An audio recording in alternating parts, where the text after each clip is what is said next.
চন্দ্রমল্লিকার কালারটা খুবই সুন্দর, তাই না? কিন্তু এটাকে মানে এই সবজি বাগানটা করতে গিয়ে আমাদের এবার ফুলটাই হলো না, তাই না বলো?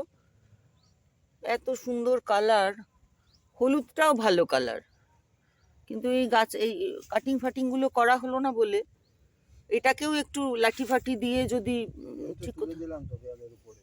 হ্যাঁ, দেয়ালের উপরে তুলেছো, কিন্তু কালারটা যথেষ্ট সুন্দর।